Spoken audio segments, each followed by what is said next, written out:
In the last lecture, we had introduced a concept called the displacement current. Just to recall, because it is a rather unusual idea, we had introduced, we had discussed the phenomena of charging of a capacitor. This is, for example, if I have a capacitor and I have a circuit where there is a battery, of course, and a key. Now, when I switch on the key, the charges move to this plate and it will charge this plate as positive, that plate as negative.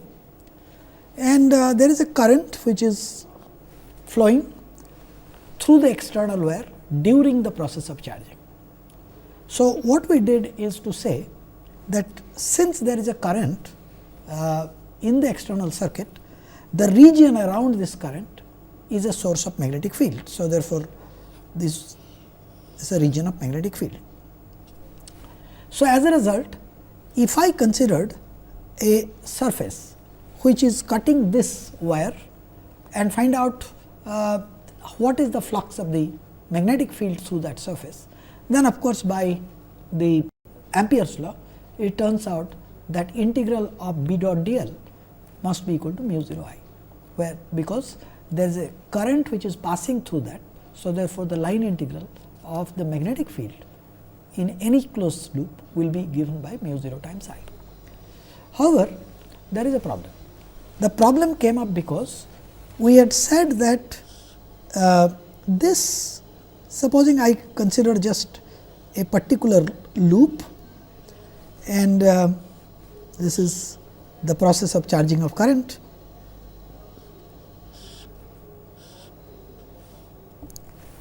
And we said that this loop in principle could be filled up by any surface. So, for example, if it is a circular loop, I could fill it up with a disc, and in which case the net, since the current is not equal to 0, what I find is that your integral of B dot d l is equal to mu 0 times I. So, the point is that if you take this surface, it is mu 0 times I, but on the other hand, if I had the same loop, but I considered a surface like this, like a pot, then because there is no current which is flowing through this surface, then what I get is the integral of B dot d l will be equal to 0 through the second surface. Now, this of course tells me that there is an inconsistency in the way we interpret this law.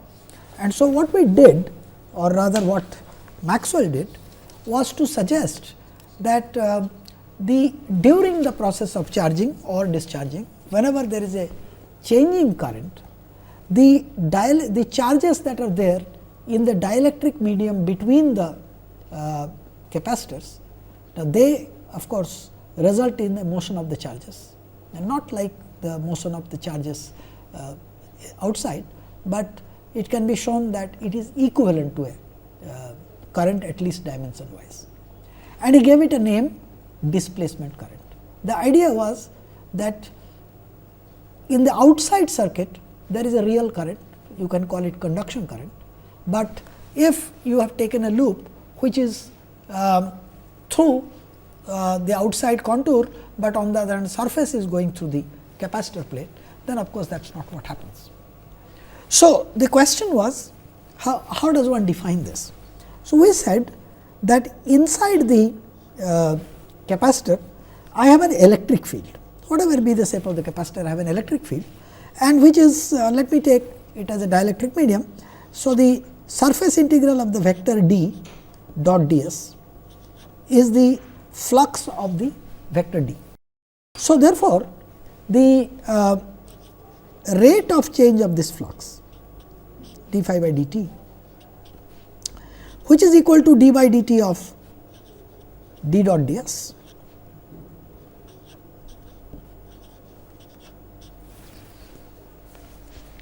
and you remember that since this is d dot d s, by divergence theorem I can write this as del dot of d dq bar, that is over the volume, but del dot of d is nothing but the charge. So, I get d by dt of rho and dq bar. So, in principle this quantity has the dimension of charge, because integral rho dq bar is the dimension of charge. So, dq by dt is the dimension of current. Only its origin is different.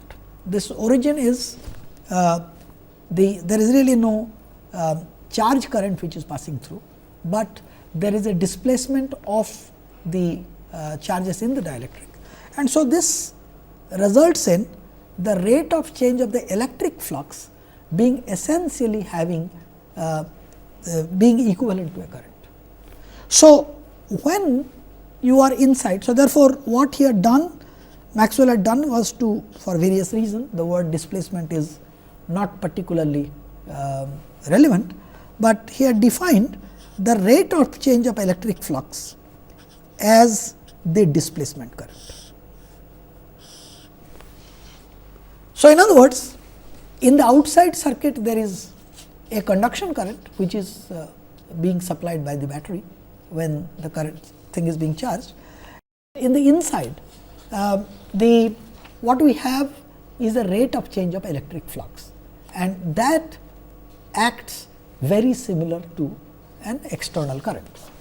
So, let us look at, supposing I have a parallel plate capacitor. If I have parallel plate capacitor, then the flux of the electric field is integral E dot dA or E dot ds, and I know that the electric field is uniform, and so therefore, it is E times the area of the surface capacitor plates, and I know the strength of the electric field in a parallel plate capacitor is q by epsilon 0 a, that multiplied by a, that gives me q by epsilon 0. So, therefore, the displacement current is given by 1 over epsilon 0 dq by dt. So, this is what actually epsilon 0, beg pardon, the displacement current is actually d epsilon 0 d phi by dt. So, therefore, that takes care of this 1 over epsilon 0 there, and I am left with dq by dt. So, this is what we have been calling as the displacement current. So, in the region between the capacitor plate, the electric field or electric flux changes with time, and this has the same effect. Rewrite the integral of B dot dl now, which was equal to mu 0 times I and plus I am now adding epsilon 0 d phi by dt, which is equivalent to a. I could of course convert this to a, through the usual way of converting this to a differential form, that is, write B dot dl as equal to del cross B dot ds. So, I get del cross B dot ds, and on that side I have current which is of course J dot ds plus epsilon 0, and I have d by dt of flux is electric field dotted with ds. So, you notice what I get is, since this is arbitrary, I can convert this into del cross B equal to mu 0 j plus mu 0 epsilon 0 d E by dt.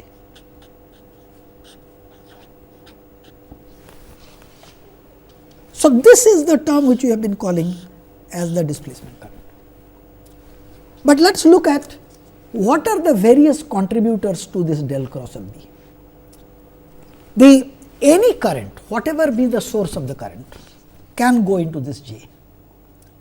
We have already identified a few of such things.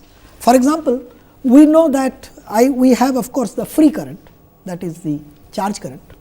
So, then we have also seen that there could be bound currents if I am looking at magnetized material, and we had obtained that bound current is given by del cross of M. The other possibility is that if there is a time variation in the polarization dP by dt, which essentially gives me some sort of a polarization current, if you like. You can check that these have the right dimension. So, therefore, my total current which contributes to the first term in this equation is mu 0 J free, that is the usual charge current, plus magnetizing current del cross M, plus dP by dt, that is which you have called as, and of course, mu 0 epsilon 0 dE by dt, which is my displacement current. So, I have all sorts of currents there. So, these three things taken together is what I have been writing as J. So, let us rewrite this in a slightly different fashion. So, we have said that now del cross of B is mu 0 J free plus del cross M, this is the bound current, plus dP by dt plus mu 0 epsilon 0 dE by dt. We will write it in a slightly compact fashion. Now, I could bring that magnetization term outside and divide all over by mu 0. So, I get B by mu 0 is a constant, minus M. So, that takes care of this term as well as that term, is equal to J free, because I have already divided by mu 0. So, there is nothing else, and I am left here with epsilon 0 dE by dt plus dP by dt, which gives me J free plus d by dt of epsilon 0 E plus P. You of course recognize that this is nothing but our definition of the vector D. So, this was then this will become J free plus d d by dt.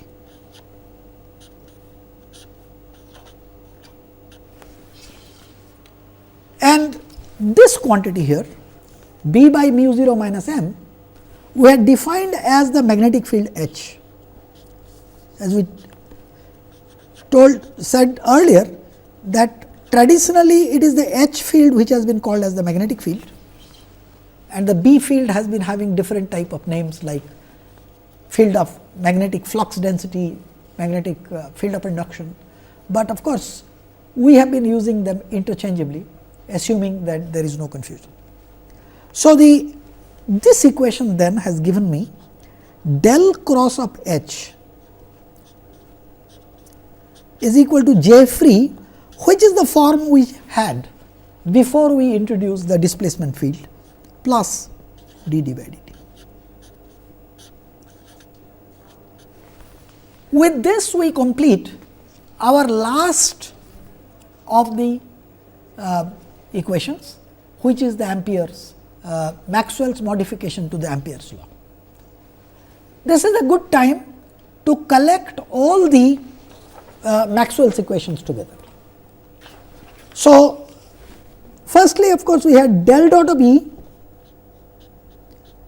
is given by rho by epsilon 0, del dot of B is equal to 0. These were the two static relationship which I have not have not really changed. Notice that this pair are electrostatics and the magnetostatics, and the sources are the same. No magnetic monopoles, so as a result del dot of B is 0. Electric charges exist, so del dot of P is rho by epsilon 0. Then we had del cross E, which in static case was 0, is now given by Faraday's law as minus dB by dt.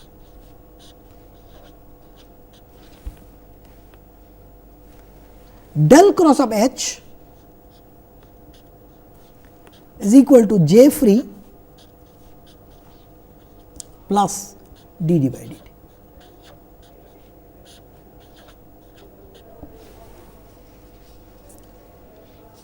Occasionally, we would also write this equation as the del dot of D is equal to free charges.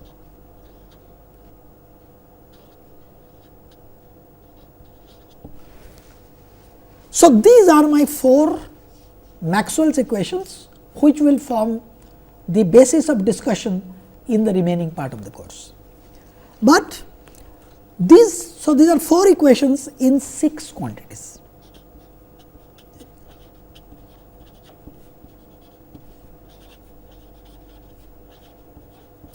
The 6 quantities are the 3 components of electric field, namely E x, E y, E z, and B x, B y, B z, the magnetic field.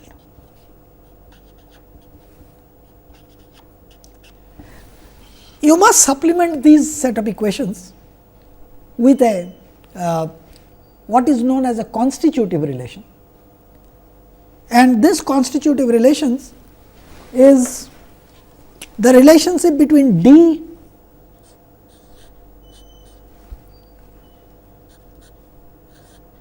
electric field E and the polarization vector P. D is equal to epsilon 0 E plus P, and H, which is given by B by mu 0 minus m. Frequently, for convenience, we will be dealing with what are known as linear materials, and for linear material, linear electric or magnetic material,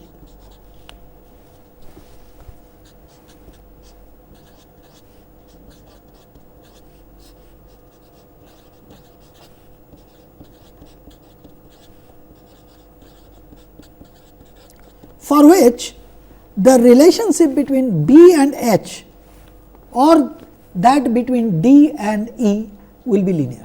So, therefore, the D is written as a quantity called epsilon, the permittivity, times the electric field. Epsilon 0 was the permittivity of the free space, this is just the permittivity of the medium, and the magnetic field B or the magnetic flux density B is given by the permeability of the medium times H. Once again, mu 0 was permeability of vacuum. So, these, if we are dealing with linear magnetic material, these would be the supplementary relations. At this stage, what we are going to do is to bring the potentials back and see whether we get some advantage by writing these equations in terms of the potentials. If you recall, we had defined 2 potentials, one corresponding to the electric field and one corresponding to the magnetic field. Of course, later under certain situations, we had seen that even for a magnetic field, we could define a magnetic scalar potential. But we will be dealing here with electric field being written as minus gradient of the potential V, and the magnetic field B is the curl of the vector potential A. So, let us look at the 2 curl equations and see what happens to them. So, we had an equation which is del cross of E, the Faraday's law, is equal to minus dB by dt.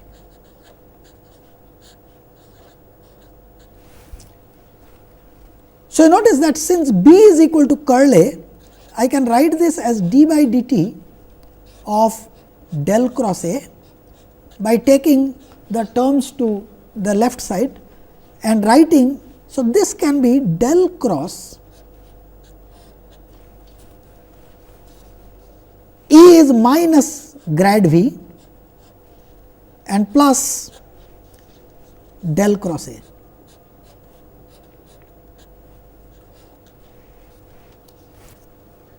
So, this is what will this is equal to 0. I am sorry, this is d by dt of dA by dt. Let me rewrite it. I get del cross minus grad V plus dA by dt.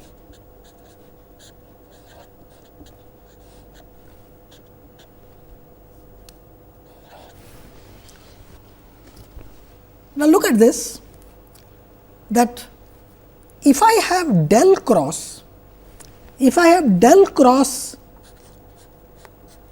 plus dA by dt equal to 0,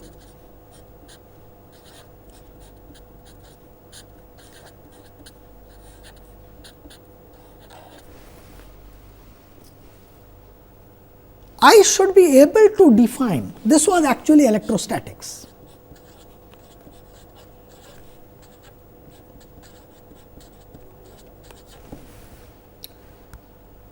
Now, if I look at this equation, I find that this is a more proper equation when I am dealing with the time varying phenomena, because this is questionable now. So, therefore, if del cross of E plus dA by dt equal to 0, remember in electrostatics, I had del cross of E equal to 0. That is what gave me the definition that E could be written as minus gradient of E. But now, del cross of E is not equal to 0. So, as a result, it is this quantity which can be expressed as a gradient of a scalar potential. So, therefore, what I do is, instead of this, I define that E is equal to minus, well, E plus dA by dt is minus grad V. So, as a result, E should be written as minus grad V minus dA by dt instead of just minus grad V. So, this is the way we express electric field in terms of a potential V and a vector potential A. Now, if I am in vacuum, I know that del dot of E is equal to rho by epsilon 0. So, del dot of E I will rewrite in terms of the potential. I am trying to express everything in terms of potential now. So, this was Faraday's law and I am now combining it with the Gauss's law of electrostatics. So, del dot of E is the same as minus del square V minus d by dt of del dot of A. So, therefore, I can write this as del square V plus d by dt of del dot of A is equal to minus rho by epsilon 0. So, this is essentially contains the pair of equations, namely the electrostatics Gauss's law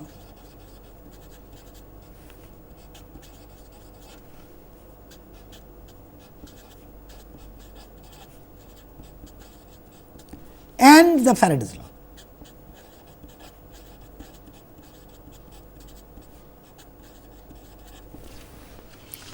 Now, let us repeat that job for the other pair of law that we have. So, this is one equation which we keep aside for future.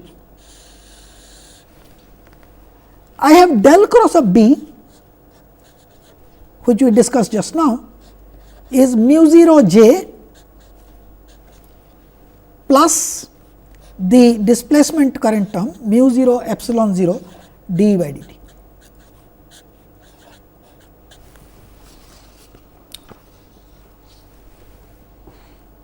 And B will be written now as del cross of A, and E by whatever we had just now talked about, namely minus gradient of V minus dA by dt. Okay. So, B is del cross A, which I know is del of del dot of A minus del square A is equal to mu 0 j, I do not do anything to that term, plus mu 0 epsilon 0 dE by dt, and the idea is to remove the direct reference to the fields and replace them in terms of the potential. So, which is equal to mu 0 j plus mu 0 epsilon 0 d by dt of minus gradient of V minus dA by dt.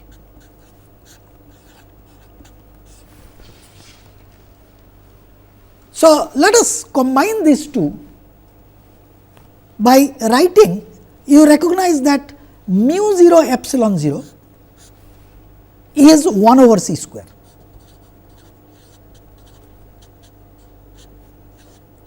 C is the velocity of light in vacuum. So, what I will do is, I will write this equation by first writing a term which will later on we will see that looks like a wave equation form.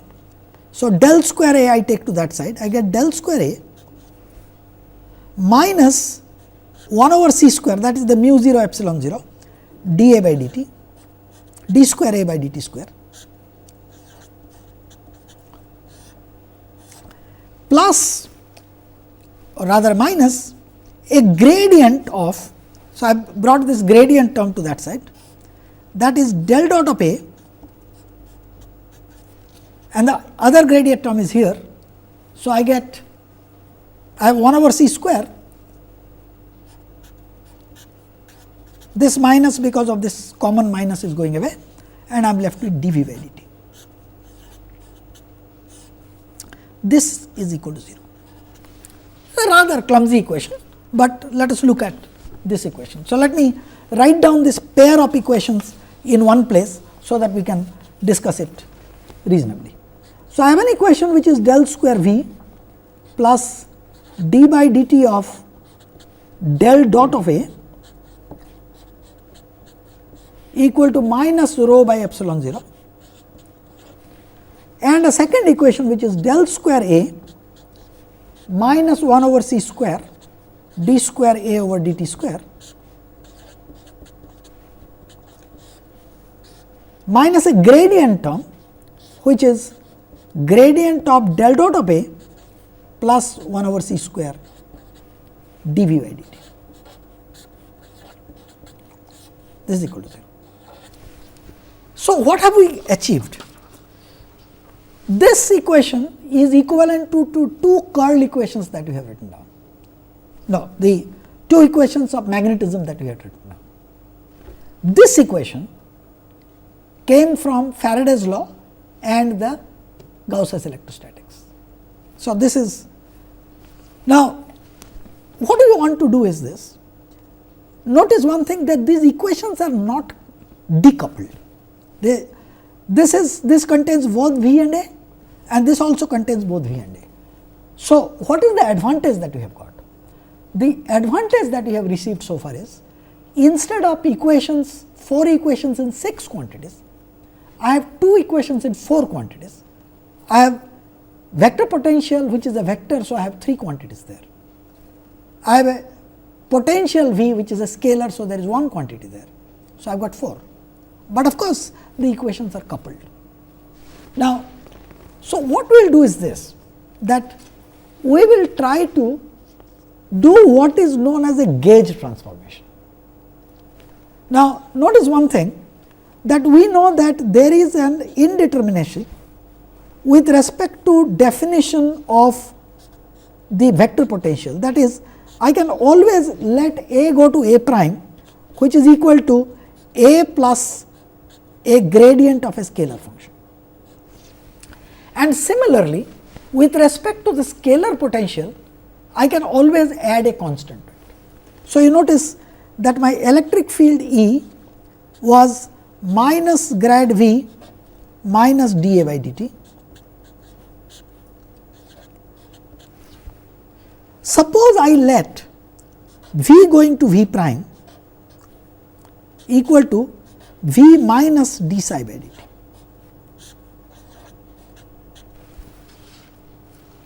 Then, if I put in a condition that del dot of A plus 1 over c square dV by dt equal to 0.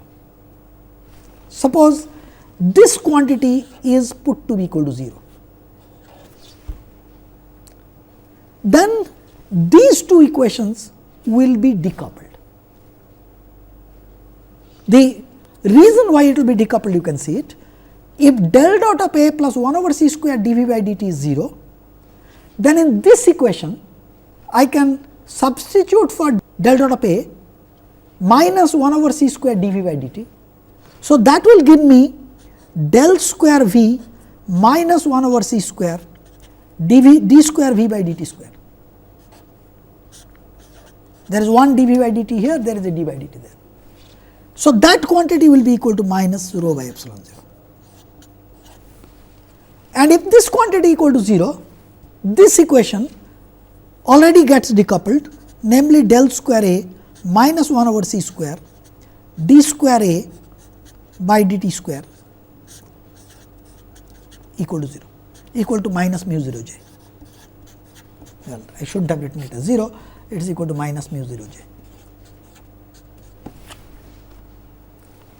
So, if this condition is satisfied, I get a pair of decoupled equation for my potential, and this condition is what is known as Lorentz gauge. So, del dot of A plus 1 over c square dV by dt become equal to 0 is what is called as the Lorentz gauge.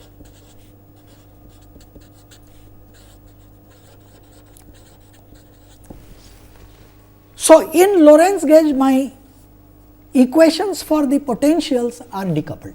The question is, can I always ensure that such a condition is satisfied?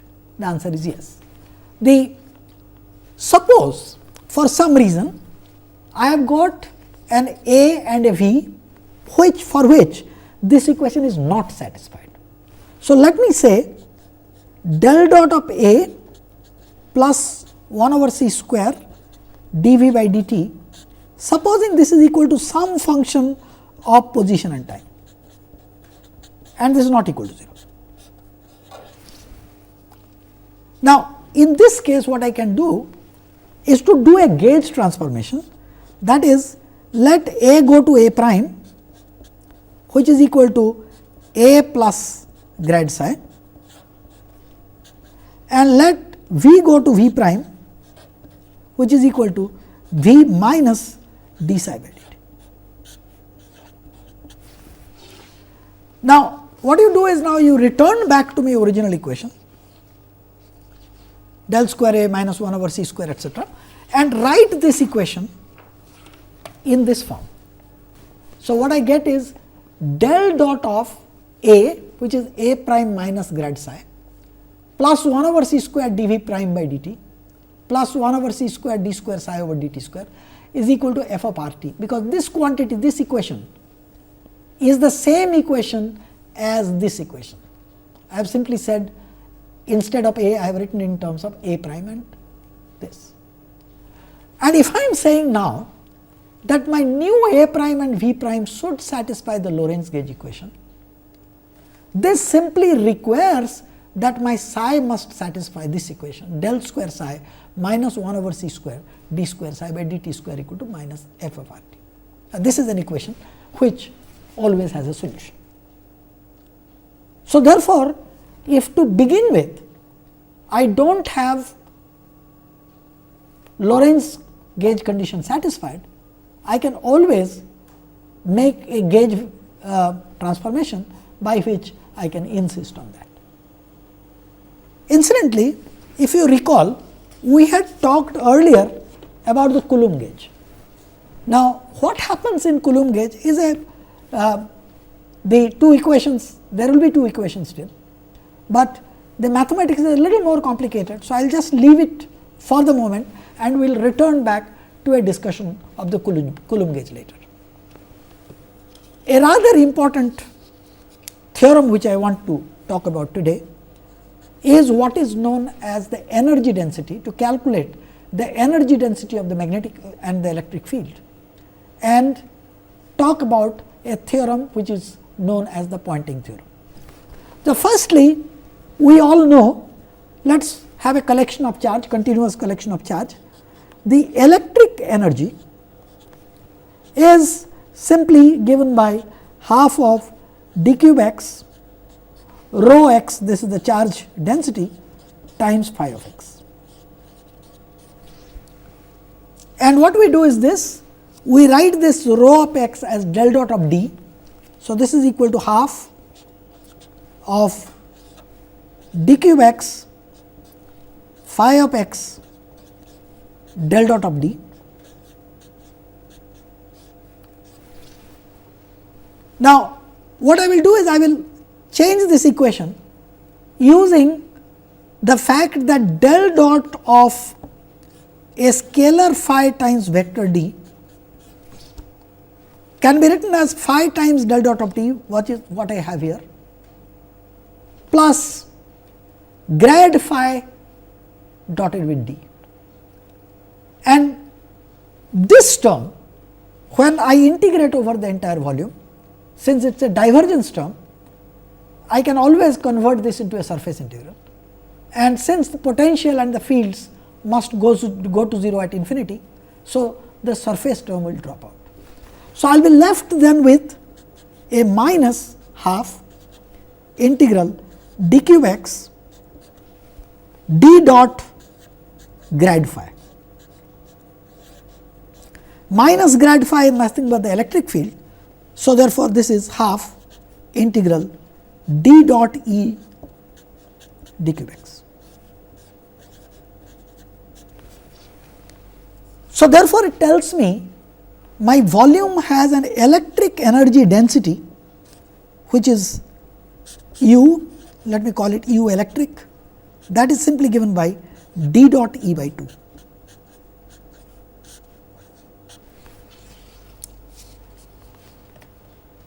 I can do a similar job for the magnetic energy density, and we had already seen last time that the magnetic energy of a collection of currents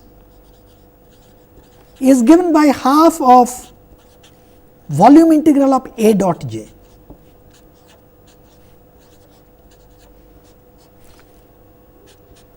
I use the fact that j can be written as del cross h. So, I write this as A dot del cross h d cube x, and then I use the relationship of dot and cross product to interchange them. So, I will write this as d cube x h dot del cross A d cube x, and del cross A is B. So, this is half h dot B or B dot h.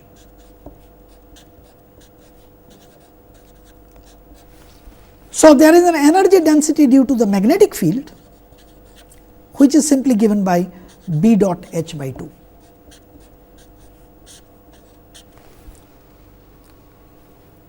Now, for the next few time we will be dealing with linear magnetic material, which tells me B and H are related.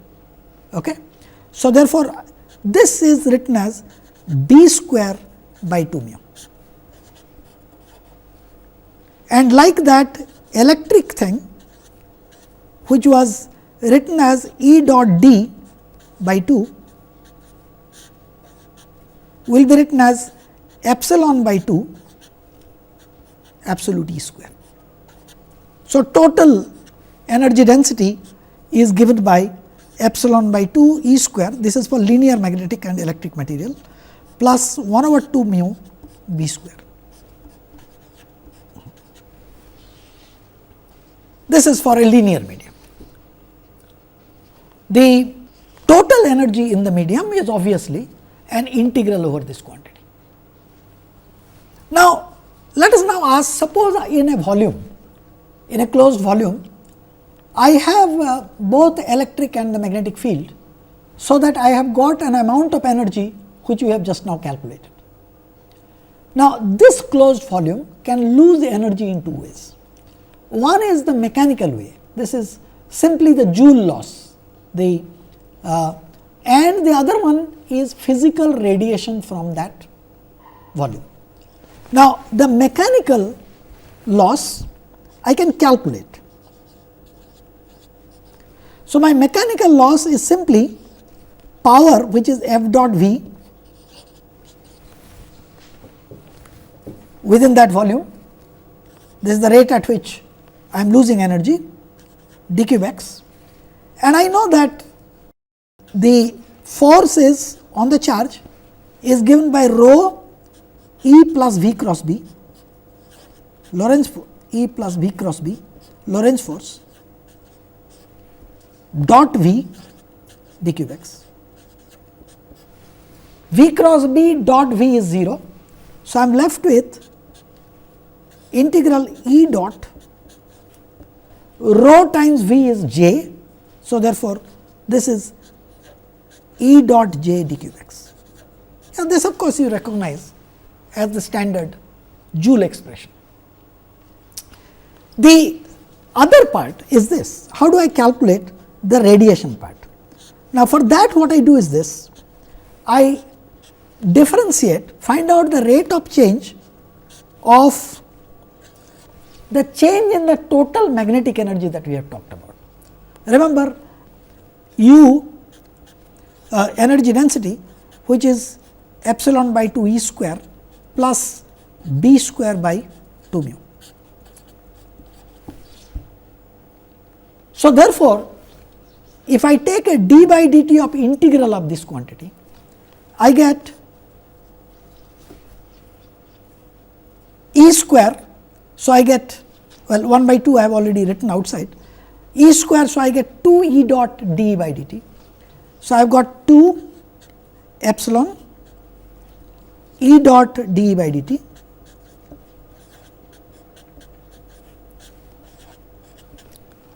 plus I have got 2 by mu B dot dB by dt.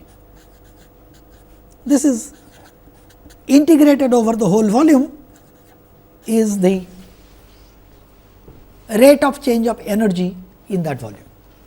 Now, what I will now do is this, remember that I have two equations, dB by dt I will replace from Faraday's law, that is minus del cross E, and d by dt I will replace from the Ampere Maxwell's law. So, let us do that. That is, so half and 2 will go away, I will be left with epsilon E dotted with 1 over epsilon del cross H minus 1 over epsilon J. This is because of my displacement term. I had del cross H equal to J plus epsilon d by dt. So, therefore, d by dt is given by this plus 2 by mu. I will write this as mu h and the dB by dt term as minus del cross E, and of course, d cube x will be there. So, notice I have got two expressions which are del cross term, epsilon will go away. So, I will be left with E dot del cross H minus H dot del cross E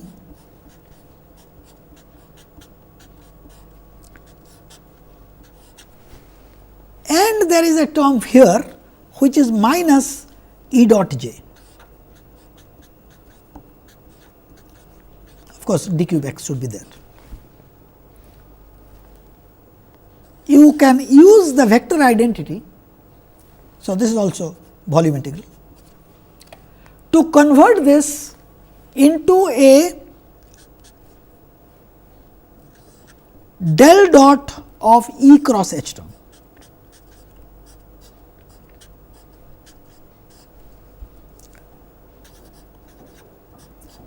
And of course, minus, actually it is minus E dot j d cube x.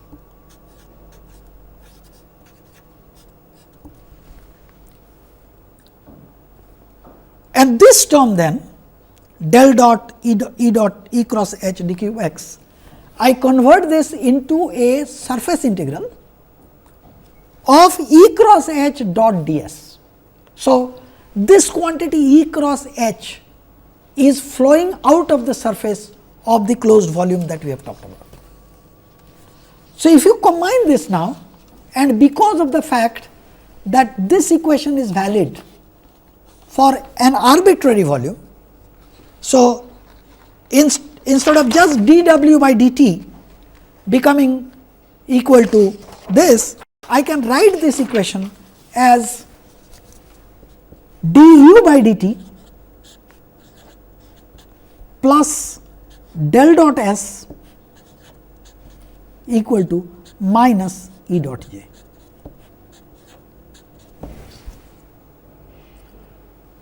This we had seen is nothing but the loss of mechanical power because of Joule heat and things like that. So, therefore, this del dot of S represents the physical movement of energy across the surface of the closed volume that we are talking about. The S is given a name, S is equal to E cross H. This is known as a Poynting vector.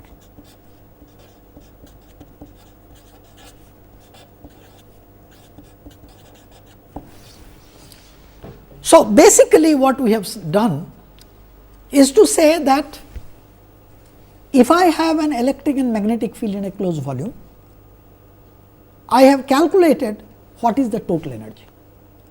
There is a contribution from the electric field, which is basically E dot d by 2 d cube x. There is a contribution due to magnetic field, which is H dot b by 2.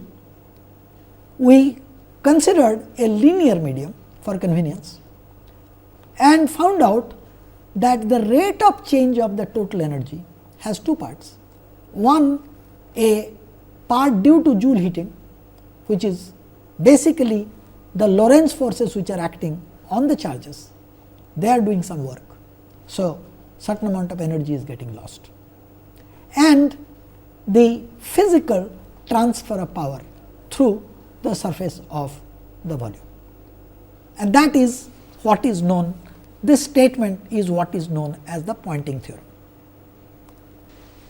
It is possible to obtain a similar relationship on the momentum of the field. As we know that with an electromagnetic field, we not only associate an energy, but we can also associate momentum.